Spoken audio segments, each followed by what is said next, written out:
오늘도 새벽을 깨워 이 기도의 자리에 나오신 성도님들을 주님의 이름으로 사랑하고 축복합니다. 살아계신 하나님 감사합니다. 오늘 하루도 우리를 깨우시고 또 새벽에 기도의 자리로 우리를 인도하시니 참 감사합니다. 주님, 우리가 찬양하고 고백하였던 것처럼 예수님이 어떠한 분인지 오늘도 알아가길 소원합니다.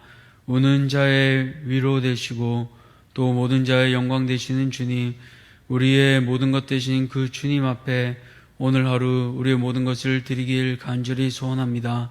하나님, 우리의 영적인 시력이 깨어 주님을 바라보게 하시고 그 주님을 온전히 따르는 참된 제자들 될 수 있도록 사랑하는 우리 대한가족들 모두를 붙잡아 주시옵소서. 그 힘은 나의 의로움이 아닌 십자가에서 시작됩니다. 아무것도 아닌 또 영적으로 볼 수 없었던 우리를 다시 살리신 것처럼 하나님, 그 은혜에 감격하여 기쁨으로 우리를 드릴 수 있는 사랑하는 모든 대한가족들 되게 도와주시옵소서. 주님, 또 오늘 여전히 육적으로 아픈 지체들이 있습니다. 주님께서 고치신 것처럼 사랑하는 우리 지체들 찾아가 주시고 그 마음을 위로하여 주시고 아픈 환우들을 위로하여 주시사 하나님, 육신의 질병도 회복될 수 있도록 하나님 은혜 베풀어 주시옵소서. 교회 모든 사업들과 교회 모든 일들을 주님께 맡겨드립니다. 우리의 열심히 주님보다 앞서지 않게 해주시고 부족하지만 날마다 한 걸음 한 걸음 주님과 동행할 수 있는 사랑하는 우리 모든 대한가족들 되도록 은혜 베풀어 주시옵소서. 이 모든 것들 주님께 감사드리며 살아계신 우리 구주 예수 그리스도 이름으로 기도드렸습니다. 아멘. 오늘 하나님께서 우리에게 주시는 말씀은 누가복음 18장 31절에서 43절까지 말씀, 누가복음 18장 31절에서 43절까지 말씀입니다. 신약성경 127쪽 누가복음 18장 31절에서 43절까지 말씀 함께 교독하겠습니다. 예수께서 12제자를 데리시고 이르시되, 보라, 우리가 예루살렘으로 올라가노니 선지자들을 통하여 기록된 모든 것이 인자에게 응하리라. 인자가 이방인들에게 넘겨져 희롱을 당하고 능욕을 당하고 침뱉음을 당하겠으며 그들은 채찍질하고 그를 죽일 것이나 그는 3일 만에 살아나리라 하시되, 제자들이 이것을 하나도 깨닫지 못하였으니 그 말씀이 감추었으므로 그들이 그 이르신 바를 알지 못하였더라.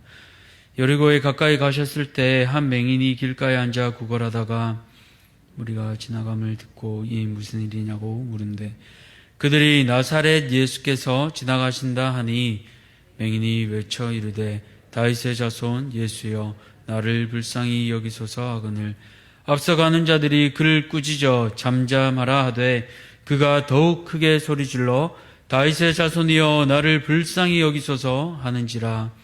예수께서 머물러 서서 명하여 데려오라 하셨더니 그가 가까이 오매 물어 이르시되, 내게 무엇을 하여 주기를 원하느냐? 이르되, 주여, 보기를 원하나이다.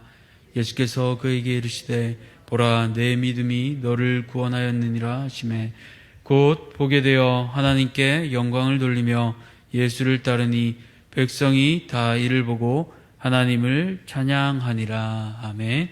오늘 참된 제자는 예수님을 보고 따라야 합니다. 참된 제자는 예수님을 보고 따라야 합니다 라는 제목으로 말씀을 함께 나누고자 합니다.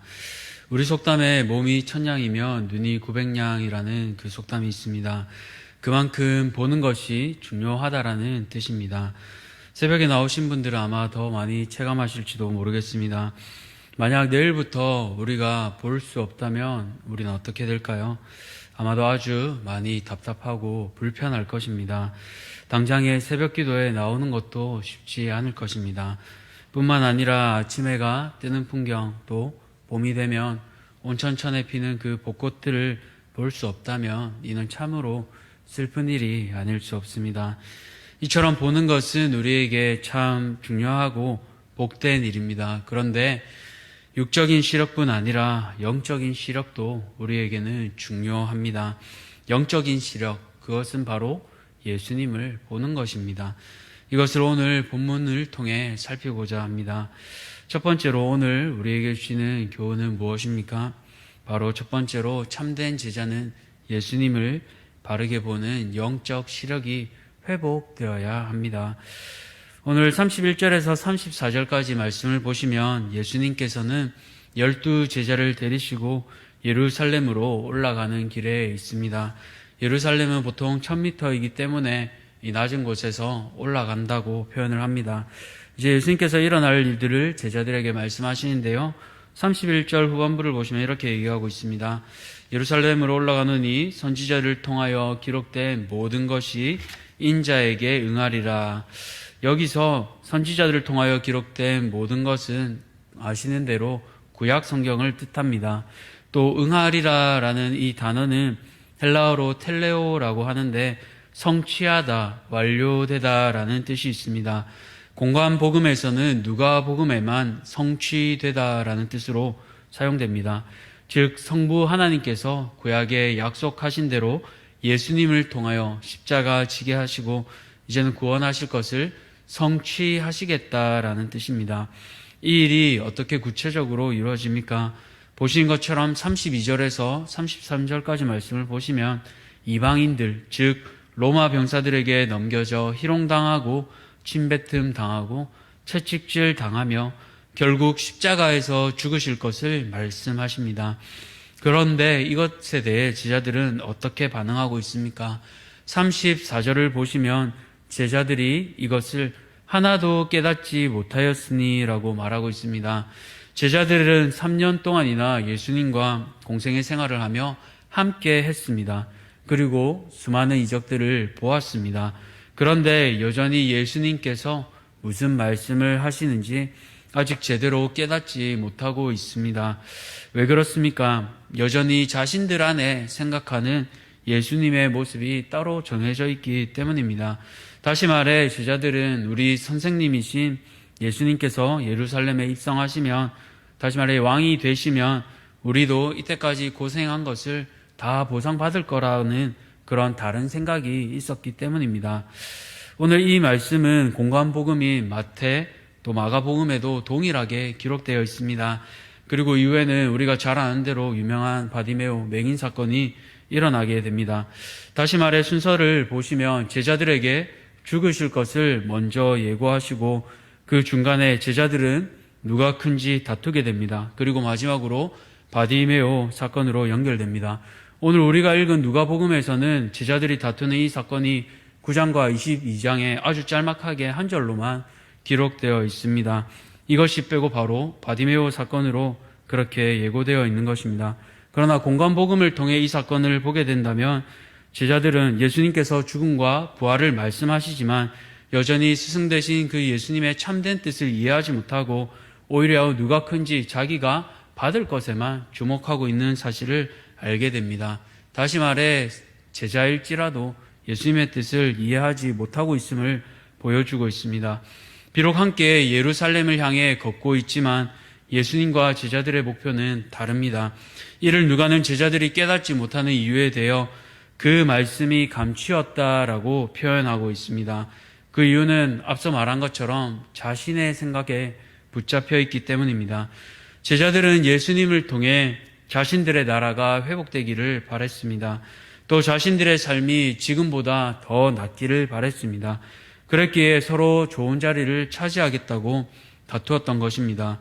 예수님의 제자들이었지만 진정한 하나님의 나라가 임하기보다는 자신들의 나라가 임하기를 희망했던 것을 우리는 본문을 통해 보게 됩니다. 이처럼 제자들은 참된 제자도를 깨닫지 못하고 있습니다. 듣기는 들어도 깨닫지 못하고 살아계신 하나님이신 예수님을 보아도 보지 못하는 모습을 보게 됩니다. 영적 시력이 마이너스 시력입니다. 영적 맹인과 다를 바 없는 모습을 보게 됩니다. 왜냐하면 세상의 가치관이 여전히 제자들 안에 남아있었기 때문입니다. 사랑하는 성도님들, 참된 제자도는 예수님의 사랑으로 시작됩니다. 그 사랑은 무엇입니까? 자신을 내어주는 사랑입니다. 다른 말로 희생이요 헌신입니다. 오늘날에 참 찾아보기 힘든 가치입니다.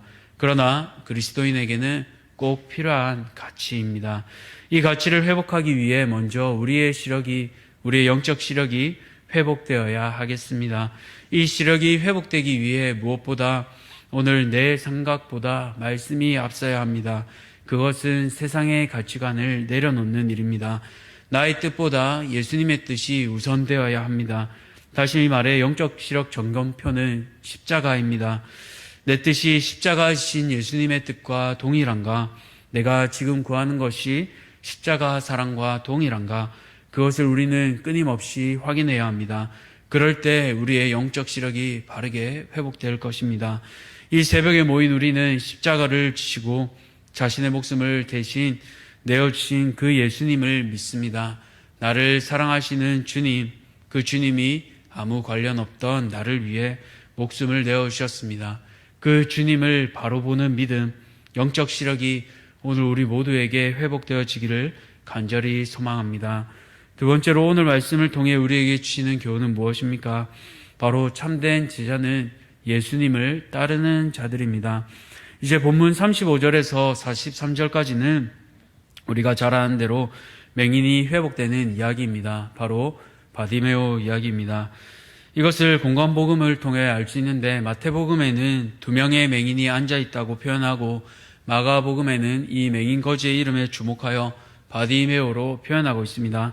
그러나 오늘 누가복음은 맹인의 이름보다 그의 신분에 주목하고 있는 것을 알 수 있습니다. 아시다시피 누가복음은 힘이 없는 약자와 소외된 자들의 관심을 두고 있습니다. 그렇기에 이 맹인의 이름보다는 그의 신분에 주목하고 있습니다. 아시는 것처럼 2000년 전에는 의술이 지금만큼 발전하지 않았습니다. 특별히 시력은 더욱 그러합니다. 그렇게 앞을 볼 수 없는 맹인이 할 수 있는 일은 구걸밖에 없습니다. 또한 거지 중에서도 맹인은 앞이 보이지 않기 때문에 가장 연약한 자로 볼 수 있습니다. 이 바디메오가 구걸하고 있는 장소는 여리고인데요. 예수님이 예루살렘으로 올라가는 당시 유월절을 앞두고 있던 시기라 이 여리고는 예루살렘으로 올라가는 사람들이 많았습니다. 얼마나 많은 흙먼지를 바디메오는 앞을 볼 수 없는 채 뒤집어 썼을까요? 또한 제사드리러 올라가는 그 사람들, 유월절에 참여하는 사람들의 얘기를 들으며 참 많이 부러웠을 것입니다. 자기도 그 유월절에 참여하고 싶을 것이기 때문입니다. 자신도 가고 싶은데 돈도 없고 장애로 인해 갈 수 없는 그 사실을 날마다 흙먼지를 뒤집었으며 참 많이 속으로 울었을 것입니다. 그렇게 그는 바디메오는 수많은 시간을 그 자리에서 구걸하는 자리에서 흙먼지를 뒤집어 쓴 채 있었습니다. 그런 바디메오에게 인생의 전환점이 찾아오게 되는데요. 36절입니다. 무리가 지나감을 듣고 이 무슨 일이냐고 물은데 여느 날처럼 사람들이 지나가는데 이날만큼은 뭔가 다름을 감지하게 됩니다. 맹인은 앞을 볼 수 없기에 청각이 매우 발달되어 있습니다. 그렇기에 바디메오의 청각은 남다르죠. 예수님이 지나가시니 평소보다 많은 사람들의 웅성거림과 탄성이 절로 나왔을 것입니다. 그렇게 무리가 지나감을 듣는데 평소와 다름을 바디메오는 감지하게 됩니다. 그리고 이 바디메오는 무슨 일이냐고 사람들에게 묻게 됩니다. 원어로 이 뜻은 무슨 특별한 일인지를 알고 싶다라는 말입니다. 그런 바디메오에게 사람들은 나사렛 예수께서 지나가신다라고 말하고 있습니다. 아시는 것처럼 나사렛 예수는 예수님을 폄하하는 뜻입니다. 촌놈이다, 별 볼 일 없는 나사렛 출신이다라는 뜻이죠. 그런데 사람들의 대답과 달리 이 맹인의 고백에 우리는 주목할 필요가 있습니다. 38절을 보시면 맹인이 외쳐 이르되 다윗의 자손 예수여 나를 불쌍히 여기소서 하거늘 바디메오에게 대답해 준 사람들은 예수님을 나사렛 예수로 표현합니다. 그러나 바디메오만큼은 예수님을 다윗의 자손으로 외쳐 불렀습니다. 즉 예수님을 구원자 메시아로 고백하는 것입니다. 바로 여기에 바디메오의 신앙이 담겨 있습니다. 그런데 사람들의 반응은 어떠합니까? 이런 바디메오를 꾸짖고 있습니다. 앞서 제자들이 어린아이가 예수님께 올 때 꾸짖었던 것과 동일한 단어입니다. 제자들과 사람들은 사회에서 가장 낮은 신분인 어린아이와 거지 맹인을 예수님께로 멀어지게 만듭니다. 예수님께로 마땅히 인도해야 할 자들을 오히려 거리를 두고 오지 못하게 나오는 모습을 보게 됩니다. 이것은 지극히 세상적인 기준입니다. 그러나 예수님께서는 자신이 꼭 필요한 이들에게 은혜를 베푸십니다. 마치 어린아이가 생존을 위해 부모를 간절히 찾는 것처럼 바디메오도 생존을 위해 주님을 크게 소리 지르며 외칩니다. 다윗의 자손이여 나를 불쌍히 여기소서. 마치 앞서 18장 초반에 과부가 불의한 재판장에게 간청한 것처럼 바디메오도 결코 물러서지 않습니다. 그런 바디메오에게 예수님은 이제 물으십니다. 내게 무엇을 하여 주기를 원하느냐? 보통 거지들 같으면 한 푼 달라고 그렇게 물질을 구했을 것입니다. 그러나 바디메오는 물질을 구하지 않습니다. 바디메오가 구한 것은 바로 보기를 원한 것이었습니다. 주여 보기를 원하나이다. 아무도 고칠 수 없는 그의 상처이자 평생의 소원, 바로 보는 것이었습니다. 그런 바디메오를 주님께서는 고쳐주셨습니다. 그런데 42절을 보면 주님께서 고쳐주셨다라고 표현하지 않습니다. 오히려 이것을 내 믿음이 너를 구원하였느니라 라고 말씀하십니다. 왜 그렇게 누가는 의도적으로 기록했을까요? 이 바디메오 이야기에는 앞서 18장 초반부에 여러 가지 사건들의 표현을 곳곳에 숨겨 놓았습니다. 앞서 과부의 간청함이, 또 어린아이의 연약함이, 또 이번에는 부자 관리가 연결됩니다. 18장 26절에 누가 구원을 얻을 수 있나이까? 라고 부자 관리는 물었었습니다. 이에 대한 대답에 예수님께서는 무릇 사람이 할 수 없는 것을 하나님은 할 수 있느니라 라고 답하십니다.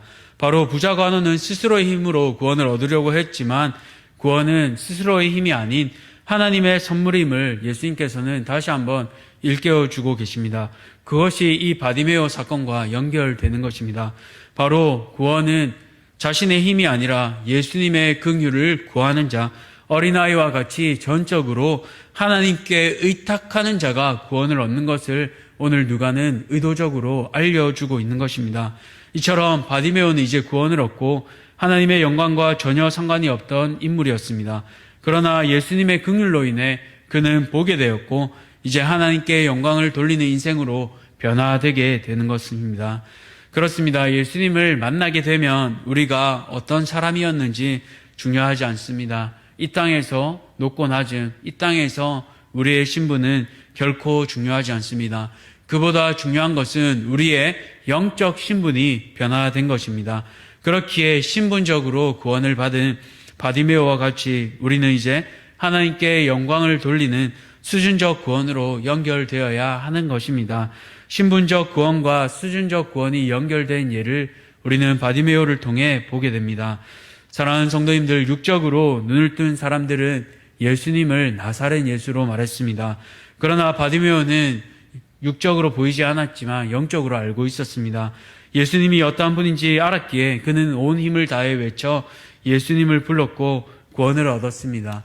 그리고 이후에 그는 하나님께 영광을 돌리며 백성들은 이 일로 하나님을 찬양한다라고 오늘 복음은 마무리하고 있습니다. 바라기는 우리의 삶도 바디메오와 같이 되기를 소원합니다. 참된 제자는 신분적인 구원에서 멈추지 않습니다. 천당 가는 티켓만 따고 내 마음대로 사는 인생이 결코 아닙니다. 그 은혜에 감사하여 예수님을 따라가는 삶입니다. 그런 삶을 보고 사람들은 하나님을 찬양하게 됩니다. 이와 같이 동일한 은혜가 우리 모두에게 있기를 간절히 소원합니다. 말씀을 맺겠습니다. 참된 제자는 영적인 시력이 회복되어야 합니다. 그 기준은 십자가입니다. 내 소원과 뜻이 우선되는 삶이 아니라 예수님이 우선되는 삶입니다. 또한 구원받은 은혜를 기억하며 신분적 구원에서 수준적 구원을 이루는 삶입니다. 그런 삶이 이루어질 때 사람들은 하나님께 영광을 돌리며 찬양하게 될 것입니다. 그 복된 삶이 오늘 하루 우리 모두의 삶에도 이루어지기를 간절히 축복합니다. 기도하겠습니다. 살아계신 하나님, 그렇습니다. 오늘 우리가 참된 제자는 예수님을 바라보고 예수님을 따라가는 인생임을 고백합니다. 하나님, 오늘 우리에게 영적인 시력을 회복되게 하여 주셔서 십자가의 삶이 무엇인지 다시 한번 깨닫게 도와주시옵소서. 그 십자가의 사랑을 아는 제자는 티켓만 딴 채 그렇게 머물러 있는 자들이 아니라 그 사랑에 감격하여 여전히 주님을 모르는 이들에게 주님의 사랑을 전하는 자들임을 깨닫게 됩니다. 하나님, 이 거룩한 일에 우리 모두를 사용하여 주시고 그 은혜를 누리는 자들 되게 하여 주셔서 신분적 구원이 수준적 구원에 이르는 그 복된 삶을 사랑으로 감사함으로 이루어내는 사랑하는 모든 대한가족들 되게 도와주시옵소서. 오늘 하루도 우리 안에 계신 성령께 이 모든 일을 의탁드리며 율법적으로 의무에 갇혀 있는 자들이 아니라 사랑에 감격하여 성령님을 따라가는 복된 인생들 모두 되게 도와주시옵소서. 감사드리오며 살아계신 우리 구주 예수 그리스도 이름으로 기도드렸습니다. 아멘. 하늘에 계신 우리 아버지여, 이름이 거룩히 여김을 받으시오며 나라가 임하시오며 뜻이 하늘에서 이루어진 것 같이 땅에서도 이루어지이다. 오늘 우리에게 일용할 양식을 주셨고 우리가 우리에게 죄 지은 자를 사하여 준 것 같이 우리 죄를 사하여 주셨고 우리를 시험에 들게 하지 마시옵고 다만 악에서 구하시옵소서. 나라와 권세와 영광이 아버지께 영원히 있사옵나이다. 아멘. 오늘은 국내 후원교회 7번째 제일옥천교회 허재영 목사님을 위해 기도하겠습니다.